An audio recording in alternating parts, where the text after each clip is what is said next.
बेटा बहन बेटी जो यहाँ पर मौजूद है, सोशल मीडिया पे मुस्लिम लीग नून को रिप्रेजेंट करता है या फिर घर बैठ के अपने कंप्यूटर स्क्रीन्स पे या अपनी मोबाइल स्क्रीन्स पे पाकिस्तान के अंदर या पाकिस्तान के बाहर मुस्लिम लीग नून सोशल मीडिया और नवाज शरीफ के बयानिए का प्रचार करता है, मैं आज हर उस शख्स को दिल की गहराइयों से सलाम पेश करती हूँ।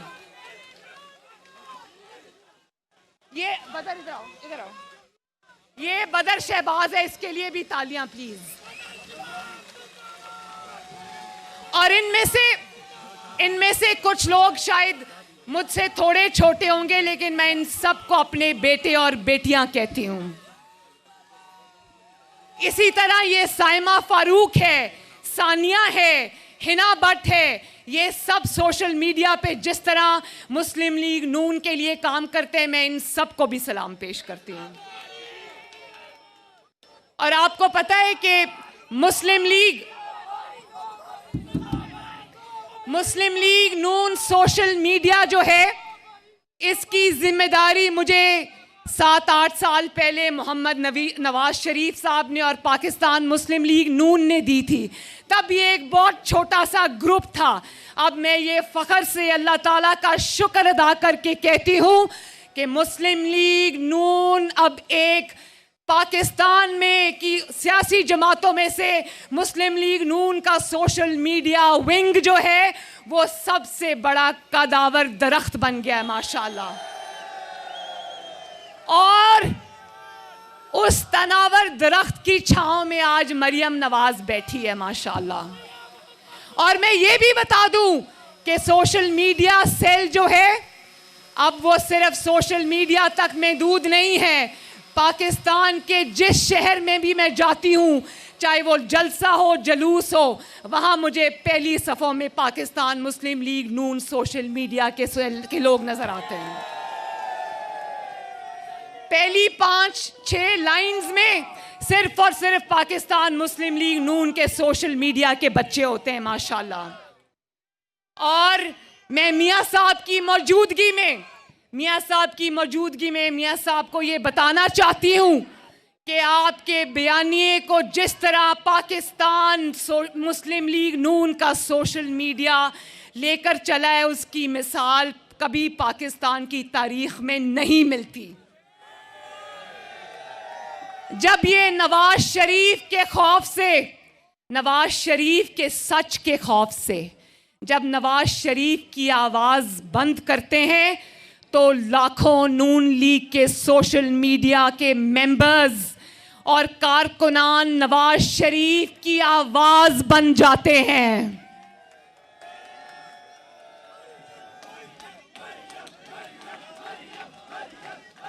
और इसी सोशल मीडिया की बदौलत आज नवाज शरीफ की आवाज़ से खौफज़दा लोग जिन्होंने नवाज शरीफ की आवाज़ बंद कर दी है, इसी आवाज़ की बदौलत आज नवाज शरीफ की आवाज़, सिर्फ नवाज शरीफ की आवाज़ पाकिस्तान के कोने कोने में गूंज रही है माशाल्लाह। और नवाज शरीफ के बयानिए पर पहली मोहर किसने लगाई? पाकिस्तान मुस्लिम लीग नून के सोशल मीडिया ने। और फिर वो आवाज पाकिस्तान के अवाम की आवाज बन गई। मैं आपको सबको, चाहे वो मुस्लिम लीग नून सोशल मीडिया का मेंबर है या नहीं है, मेरी उससे जज्बाती वाबस्तगी है। और मैं आप सबको चाहे वो ट्विटर का सोशल मीडिया मेंबर हो, या वो फेसबुक का सोशल मीडिया मेंबर हो, या वो इंस्टाग्राम का सोशल मीडिया मेंबर हो, या वो टिकटॉक का सोशल मीडिया मेंबर हो, मैं सबको सलाम पेश करती हूं और सबको शाबाश देती हूं। शाबाश।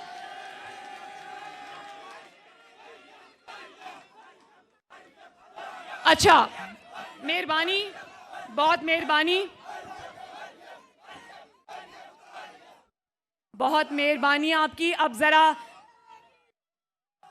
अब जरा चंद बातें बहुत सीरियस बातें जिनका करना जरूरी है। मैं आपसे रिक्वेस्ट करती हूं, मुझे पता है आपके अंदर बहुत ज्यादा जज्बा है और नवाज शरीफ साहब हमारे साथ मौजूद हैं, मैं समझती हूं, जानती हूं, लेकिन चंद बातें ऐसी हैं जो इस वक्त करनी बहुत जरूरी हैं। पाकिस्तान का नौजवान, जिसमें पाकिस्तान मुस्लिम लीग नून के सोशल मीडिया के कारकुन भी शामिल हैं, उनका किरदार सिर्फ सोशल मीडिया तक महदूद नहीं है। आप सबको ये इदराक है, शऊर है और होना भी चाहिए कि आपके मुल्क में आज क्या हो रहा है, कि आपके मुल्क में आज जो हो रहा है वो क्यों हो रहा है, कि आपके मुल्क में आज जो हो रहा है वो कौन कर रहा है। जानते हो ना ये सब? देखो, रियासत के कई सतून होते हैं। एग्जीक्यूटिव होता है, पार्लियामेंट होती है, जुडिशरी होती है। सबसे पहले जरा हुकूमत एग्जीक्यूटिव की बात कर लेते हैं। मुझे ये बताओ कि जब नवाज शरीफ की हुकूमत नवाज शरीफ से छीनी गई और एक इकामा पर नवाज शरीफ को बाहर कर दिया गया, आपके नुमाइंदे नवाज शरीफ को ऑफिस से उठाकर बाहर कर दिया गया, एक एक्सपायर्ड इकामा के ऊपर, उसके बाद 2018 का इलेक्शन चोरी कर ये जो नालायक और नाअहल और सिलेक्टेड हुकूमत हमारे सरों पर मुसल्लत कर दी गई है। तो आज बताओ, एक पेज पर होने के बावजूद इस बस को जो रोज जलती भी है और धक्का भी लगाना पड़ता है, इस बस को जिसका ड्राइवर ये सिलेक्टेड है, ये बस चल नहीं रही। पाकिस्तान, मुझे हाथ उठाकर बताओ, पाकिस्तान चल रहा है आज? पाकिस्तान चल रहा है आज? हुकूमत चल रही है आज? रोज सुबह जब आप उठते हो तो सबसे पहली खबर क्या मिलती है कि पाकिस्तान के अंदर महंगाई और भी ज्यादा हो गई है। अभी जो मियां साहब ने बात की तो मुझे यहां से अंदाजा हुआ, एक आवाज आई कि पहले 100 रुपए में, इधर से मुझे कहीं आवाज आई थी कि पहले 100 रुपए में हांडी रोटी हो जाती थी। अब होती है? अब 1000 रुपए में भी होती है? भाई, जब रोटी 30 रुपए की हो गई हो तो एक घर में जिसमें 8-10 खाने वाले हैं वो अपने खर्चे कहां से पूरे करेंगे? और गैस का हाल देख लो, गैस आ नहीं रही लेकिन बिल आ रहे हैं बहुत बड़े बड़े। एक खानदान जिसका 25,000 रुपया महीने की आमदन है, उसको 50,000 रुपए का बिल आ रहा है बिजली और गैस का।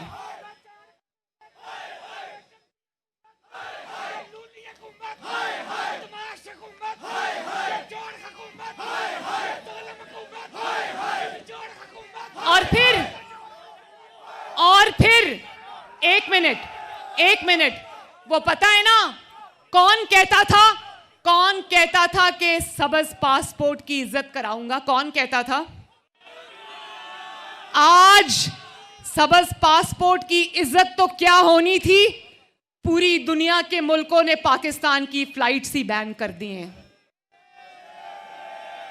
और मुल्कों ने, कोई ये कहता था ना कि हॉलैंड का वजीर आजम साइकिल पे जाता है, तो कहां है आज वो वजीर आजम जो साइकिल पे जाता था?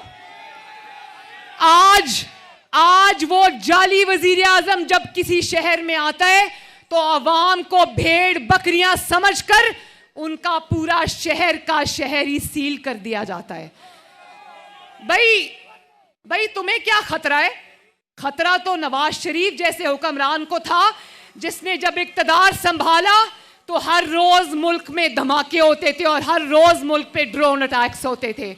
उसने अपनी जान हथेली पर रखकर पाकिस्तान में दहशतगर्दी के खात्मे के लिए 2 जंगें लड़ी। कौन सी जंगें? ज़र्बे अज़्ब और रद्दुल फसाद। और फिर भी वो जंगें भी लड़ रहा था पाकिस्तान से दहशतगर्दी का खात्मा भी कर रहा था और अवाम के दरमियान मौजूद भी होता था। आज इस जाली और डरपोक वजीर आजम को कहो जरा अवाम के दरमियान 2 मिनट निकल कर तो दिखाए। और मुल्तान की मेरी तकरीर सुनी थी ना, मुल्तान की मेरी तकरीर सुनी थी ना। मुझे बहुत लोगों ने कहा कि वो जो तकरीर थी ना, लेकिन बंदा बहुत ईमानदार है। आपको पता है कि एलएनजी इसने बाहर से मंगवानी थी।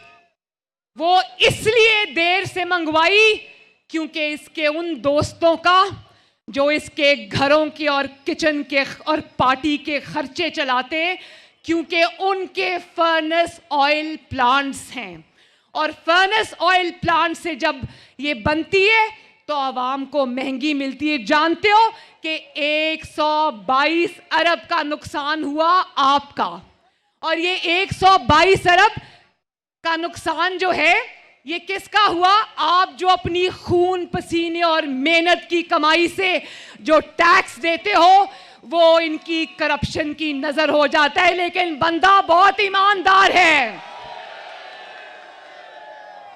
बजाय इसके कि आवाम को सस्ती बिजली मिलती, इसके किचन का खर्चा चलाने वाले दोस्तों को फायदा हुआ, लेकिन बंदा बहुत ईमानदार है।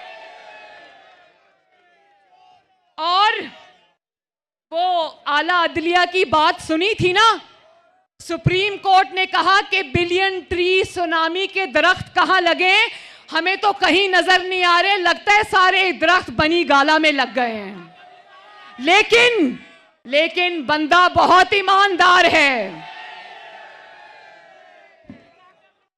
अब मुझे ये भी पता चला है, कल मुझे मेरी दादी का अफसोस करने एक बिजनेसमैन आए हुए थे। उन्होंने मुझे बताया कि हमारी बिजनेस जो उनकी इंडस्ट्री है उसके लिए एलएनजी की ज़रूरत पड़ती है। तो उन्होंने कहा जब नवाज शरीफ की हुकूमत थी तो एक के बाद एक जहाज एलएनजी लेकर समंदर के किनारे खड़ा होता था, और वो कहते हैं कि आज एलएनजी के इंतजार में सारी इंडस्ट्रीज बैठी हुई हैं कि हमें एलएनजी मिले। और फिर आ जाओ जरा अस्पतालों की तरफ। आज सुबह जब मैंने पढ़ा, कौन ये कहता था कि मोटरवे बनाने से कौमें नहीं बनती, अस्पताल और स्कूल बनाने चाहिए, तो मुझे हाथ उठाकर जरा बताना कि पूरे पाकिस्तान में, एक सूबा छोड़ ही दो, पूरे पाकिस्तान में क्या इस जाली हुकूमत ने एक भी अस्पताल बनाया?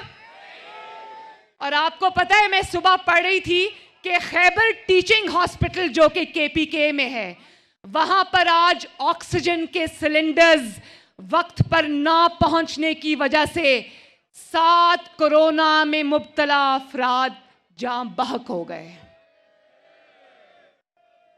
है कोई इसको पूछने वाला? कोई इसको आईना दिखाने वाला है कि तुम्हारे इतने बड़े बड़े दावे आज कहां गए? अस्पतालों में लिख कर लगा दिया गया है कि अगर स्ट्रेचर चाहिए या व्हील चेयर चाहिए गरीब मरीज को, उसको 20 रुपए देने पड़ेंगे, 20 रुपए। और आप ये जानते हैं कि जो लाहौर का शहबाज शरीफ ने चिल्ड्रन हॉस्पिटल बनाया था, उसमें 100 बच्चे सिर्फ फंड्स ना होने की वजह से वफात पा गए। 100 बच्चे, क्योंकि जो पंजाब हुकूमत उसको शहबाज शरीफ के वक्त में ग्रांट देती थी, वो जालिम हुकूमत में वो ग्रांट खत्म कर दी गई। और या सोचो, उन माओं का हाल सोचो, मैं भी मां हूं, मेरे भी बच्चे हैं। सोचो कि किसी मां के बच्चे का इसलिए इंतकाल हो जाए क्योंकि अस्पताल के पास पैसे नहीं है।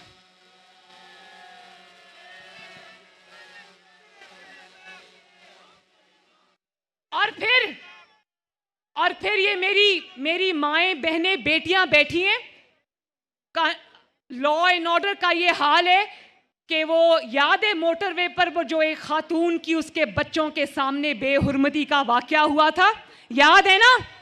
वो सारी खवातीन मुझे बताएं कि वो बेटी कौम की, पाकिस्तान की बेटी की बेहुरमती का वाकया किस किस को याद है? उसके बच्चों के सामने उसकी बेहुरमती की गई और इनके हुकूमती अहलकार कहते हैं कि भाई उस औरत को क्या जरूरत थी रात को अकेले घर से निकलने की। और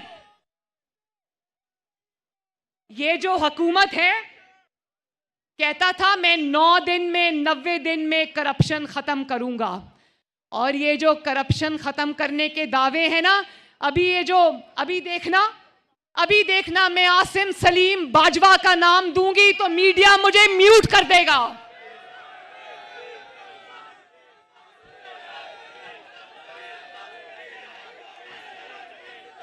आप जानते हो कल काजी फाइज ईसा को जानते हो ना? कल काजी फाइज ईसा ने अपनी पिटिशन में ये कहा है कि आसिम सलीम बाजवा की एहलिया की 13 कमर्शियल। मरियम नवाज गुफ्तगू कर रही हैं, PMLN वर्कर्स कन्वेंशन से बातचीत कर रही हैं। उनका ये कहना था कि PMLN का जो सोशल मीडिया है, जिस तरीके से वो चलाया गया है, उसकी दुनिया में कोई मिसाल नहीं मिलती। साथ में उन्होंने ये भी कहा कि नवाज शरीफ की आवाज़ को जब बंद किया गया, इसी सोशल मीडिया के सहारे से ये आवाज़ PMLN के तमाम वर्कर्स तक पहुँचाई गई। हमारा एजेंडा क्या है, हम मुल्क के लिए क्या चाहते हैं और अपने लोगों के लिए क्या कुछ करना चाहते हैं, इसी सोशल मीडिया प्लेटफॉर्म से हमने अपनी बात को आगे बढ़ाया। मरियम नवाज मौजूद है लाहौर में और PMLN वर्कर्स कन्वेंशन से वो बातचीत कर रही हैं। आपको बताएं कि उनके पीछे मौजूद तमाम टीम सोशल मीडिया सेल की है और उन्होंने गाहे बगाहे लोगों के नाम लेकर उन्हें स्टेज पर भी बुलाया और तारीफ़ भी की और ये कहा कि इन्होंने अपना ट्विटर हैंडल और फेसबुक अकाउंट बहुत अच्छे से चलाया है। आपको बताएं कि PMLN सोशल मीडिया जिस तरीके से चलाया जा रहा है, इसकी मिसाल नहीं मिलती। उन्होंने बहुत सी मिसालें देकर इस बात की वजाहत भी की कि जब भी हमें कोई बात आम आवाम से कहना होती है, यही सोशल मीडिया डिपार्टमेंट है जो हमें हेल्प करता है और हमारी लिखी हुई बातें, चाहे वो ट्विटर पैगाम हो या फिर हमारे छोटे से वीडियो क्लिप्स हों, वो सोशल मीडिया के रास्ते हमारे आवाम तक बहुत जल्दी बआसानी पहुंच जाते हैं। उन्होंने ये कहा कि नवाज शरीफ की आवाज़ को दबाया गया, बंद किया गया, कदगन लगाई गई कि वो गुफ्तगू न कर सकें, लेकिन जो कुछ भी नवाज शरीफ ने बातचीत की है, जितनी भी वीडियोज़ उनकी आई हैं, वो तमाम तर सोशल मीडिया प्लेटफॉर्म्स पर मौजूद हैं। इसका मतलब ये है कि आपके खिलाफ रेफरेंस आने वाला है, आप रिटायर हो जाएं और इस्तीफा दें और घर जाएं। जिस तरह नवाज शरीफ को ये डराते थे, नवाज शरीफ जब वजीर आजम था तो उसको कहते थे ये कर दो वरना पनामा में हम कुछ कर देंगे, और फिर जब पनामा आ गया तो कहा चुप करके इस्तीफा देके घर चले जाओ वरना ये हो जाएगा और वो हो जाएगा। शाबाश है नवाज शरीफ को कि उसने जुल्म अपने ऊपर सह लिया। जानते हो ना कि पनामा पेपर्स में नवाज शरीफ का नाम नहीं था, जानते हो ना? नवाज शरीफ को शाबाश है कि वो ये जानता था कि अगर मैंने इस वक्त इनकी बात से इनकार किया तो पीछे पीछे क्या आ रहा है। वो 3 दफा का वजीर आजम था, उसने कहा कुछ भी कर लो, पाकिस्तान के अवाम ने मुझे इस कुर्सी पे बिठाया है, पाकिस्तान के अवाम के अलावा मैं ये हक किसी को नहीं दूंगा कि इस कुर्सी से मुझे उठाए। तो मैं जजेस को, मैं अपनी मुअज़्ज़ज़ अदलिया को भी ये कहना चाहती हूं कि अगर आप इन अहकामात को मानते हैं तो पिछले जो 2 चीफ जस्टिसेस का हाल हुआ है, जब वो कुर्सी पर बैठे होते हैं तो सब एहतरामन या उनके खौफ के मारे उनको सलाम करते हैं, जब वो कुर्सी छोड़कर जाते हैं तो कोई उनसे हाथ मिलाने का भी रवादार नहीं होता। ये ज़रूरी नहीं है कि आप अपने 2 साल, अपने 3 साल निकाल जाएं तो आप कहें कि मैं बहुत कामयाब हूं। कामयाब वो इंसान है कि उसके जाने के बाद उसको लोग याद करें और कहें कि बंदा बिल्कुल ठीक था। बंदा बहादुर था। जैसे आज उनका क्या नाम है जो फौत हुए जस्टिस पेशावर वाले, वो जो सेठ वकार साहब हैं, आप देख ले, फर्क देख ले लोगों में। सेठ वकार साहब पेशावर के कोर्ट के चीफ जस्टिस, जिन्होंने मुशर्रफ को सजा दी थी फांसी की। आज वो इस दुनिया में मौजूद नहीं है, लेकिन जब भी तारीख उनको याद करेगी, उनका नाम सुनहरी हरूफ में लिखा जाएगा। और जरा ये भी सोच लो कि ये चीफ जस्टिस जो अभी घर गए हैं, इनको अवाम किस नाम से याद करेगी। तो मैं जजेस से भी ये रिक्वेस्ट करना चाहती हूं, मैं जजेस से भी ये रिक्वेस्ट करना चाहती हूं कि उनको प्रेशराइज करने वालों के चेहरे अवाम को नजर नहीं आते। वो बहुत चालाक लोग हैं, वो पर्दे के पीछे छुपे होते हैं ताकि उनके चेहरे अवाम को नजर ना आए। अवाम को जजेस के चेहरे नजर आते हैं और वो जजेस के किरदारों को, जजेस की जो नौकरियां, उसको हमेशा के लिए दागदार कर देते हैं। तो अगर जजेस भी इनकार कर दें कि चाहे वो काजी फाइज ईसा का केस हो या जस्टिस शौकत अजीज सदीकी का, जिसने कहा था कि मुझे आकर कहते थे कि नवाज शरीफ और मरियम नवाज को बेल मत देना, हमारी 2 साल की मेहनत बेकार हो जाएगी। अब वो बेचारा कब से इंतजार में है कि उसको इंसाफ मिले। अब सुना है कि उनकी पिटिशन भी लग रही है। तो दुआ करो कि हमारे जो आइन और कानून पर चलने वाले जजेस हैं, अल्लाह ताला उनको सुरखरू करे। इनमें से किसी जज को मैं नहीं जानती, लेकिन मेरा दिल ये कहता है कि पाकिस्तान में इंसाफ और कानून का बोल बाला हो। पाकिस्तान में इंतकाम पर नहीं, इंसाफ पर फैसले हों। और कोई जज जिसकी फाइल इनके पास होती है या कोई भी चीज़ इनके पास होती है, वो इनके इंतकाम का निशाना न बने। और फिर अभी मैं अपने MNAs और MPAs से मिलकर आई हूँ, कुछ दिन हुए। तो एक MPA ने, जो टिकट होल्डर था, वो महकमा ज़राअत वाली बात याद है ना, कि एक बेचारे को मुस्लिम लीग नून की टिकट मिली। वो अपने इलाके का बहुत ही मशहूर आदमी था और उसकी जीत पक्की थी। उसको ये कहा गया कि तुम मुस्लिम लीग नून का टिकट वापस कर दो 2018 में। उसने कहा मैं तो नहीं करूँगा, मैं क्यों करूँ? तो उसने कहा तुम आज़ाद हैसियत में खड़े हो जाओ। उसने कहा भाई मेरी जमात मुस्लिम लीग नून है, मैं बेवफा आदमी नहीं हूँ, तो मैं क्यों टिकट वापस कर दूँ और आज़ाद खड़े हो जाऊँ? तो उसके मुंह पे इन लोगों ने थप्पड़ मारे। अब मुझे ये बताओ, मैं सारे पाकिस्तान के MNAs और MPAs से मुखातिब हूँ, मुझे बताओ कि आपकी ये अब आपका फ्यूचर है कि अगर आप अपनी वफादारियां बेचने से इनकार करोगे तो आपके मुंह पे थप्पड़ मारे जाएंगे? कब तक ये जुल्म आप बर्दाश्त करोगे? आप अवाम के मुंतखब नुमाइंदे हो, अपनी इज्जत का पास आपको होना चाहिए। अगर मैंने अपने जो लाहौर में अब 13 को इंशाअल्लाह जलसा होने जा रहा है, तो मैंने अपने लोगों को कहा, मैंने अपने MNAs और MPAs को कहा, मैंने कहा कि ज़्यादा से ज़्यादा यही होगा ना कि FIR कट जाएगी, घर से उठा के ले जाएंगे, तो कहो उठा के लेके जाना है तो ले जाओ, गिरफ्तार करना है तो कर लो, ना हम घर बैठेंगे ना अपनी वफादारियां छोड़ेंगे। और ये जानते हो ना कि एक एक जलसे के बाद 3-3 हजार FIR कटती हैं। तो मैं आज परवेज अंकल के साथ मजाक कर रही थी, वो याद है ना, एक मिनट, वो याद है ना, वो पिछले ज़माने में जब मैं छोटी थी तो जब शादी होती थी तो दूल्हा को वो नोटों वाला हार पहनाया जाता था। तो मैंने अपने MNAs और MPAs से कहा है कि FIR जितनी तादाद में आपके खिलाफ हो रही है ना, उन सबको हार में परोकर गले में पहन लो, ताकि पता चले कि ये हुकूमत और ये जाली और खौफजदा जाली हुक्मरान कितना डरे हुए हैं इस वक्त लाहौर के जलसे से। और एक बात मैं आखिर में ये भी कहती जाऊं कि मुंतखब हुकूमतें सही काम भी करें तो वो गलत, उनकी किरदार कुशी होती है।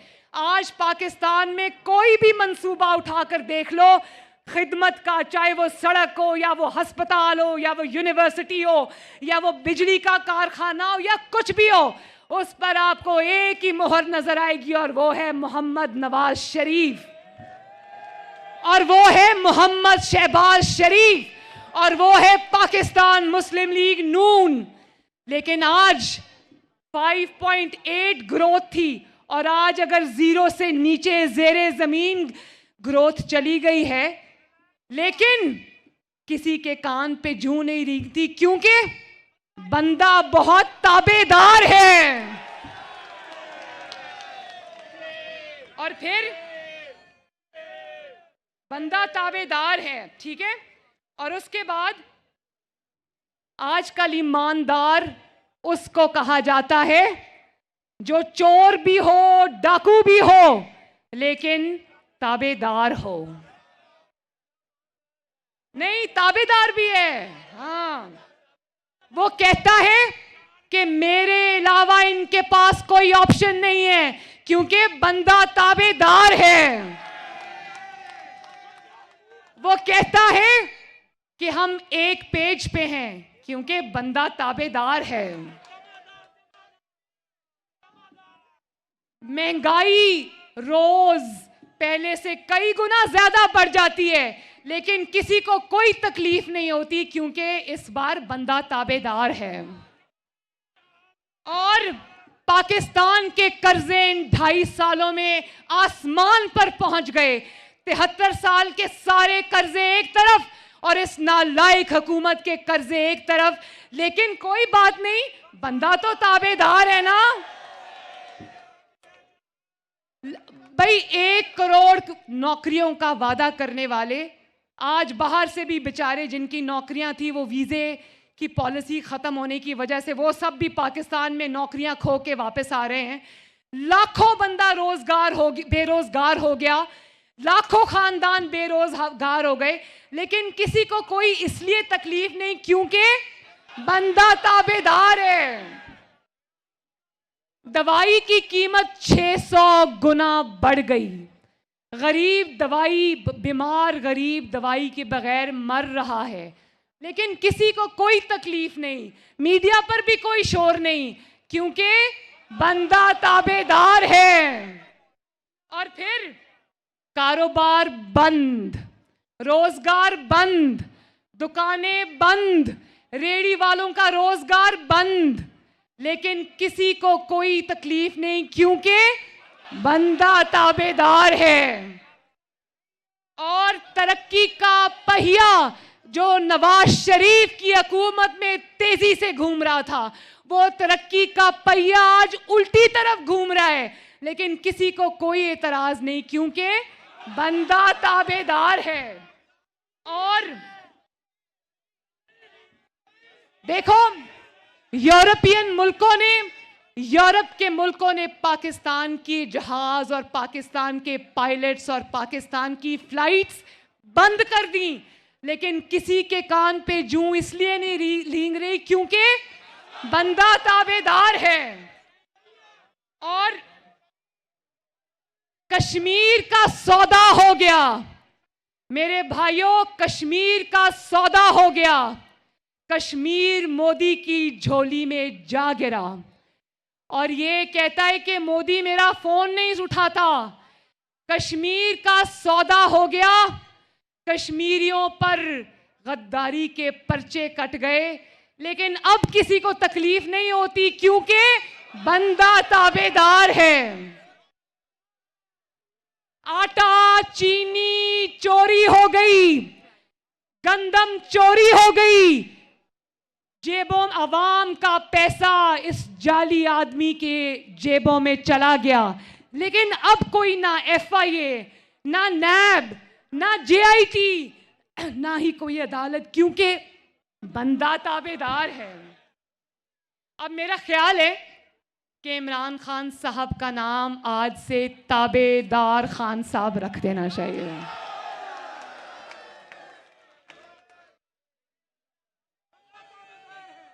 बंदा ईमानदार भी है और बंदा ताबेदार भी है। और दूसरा कोई बंदा चाहे लाख ईमानदार हो, उसने लाख पाकिस्तान की खिदमत की हो, लेकिन अगर वो ताबेदार नहीं है तो वो फारिग है, वो फारिग है। और एक तरफ दुनिया का सबसे नालायक, दुनिया का सबसे नाअहल बंदा हो और गरीब के चूल्हे बुझ गए हों और पाकिस्तान बंद हो गया हो, पाकिस्तान का कारोबार बंद हो गया हो, मईशत बंद हो गई हो, हर चीज को ताला लग गया हो, लेकिन कोई कुछ नहीं कहेगा क्योंकि बंदा ताबेदार है।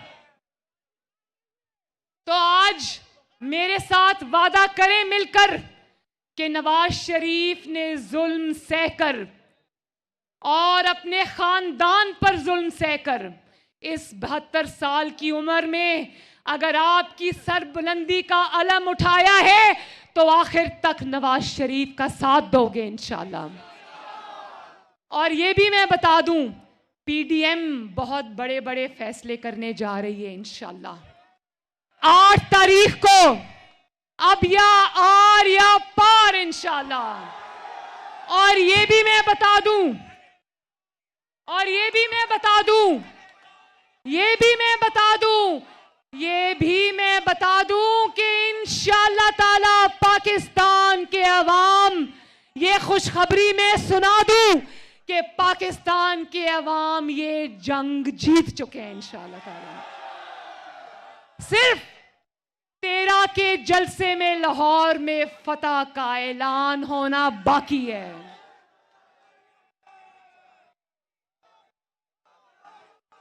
और मैं सारी जमातों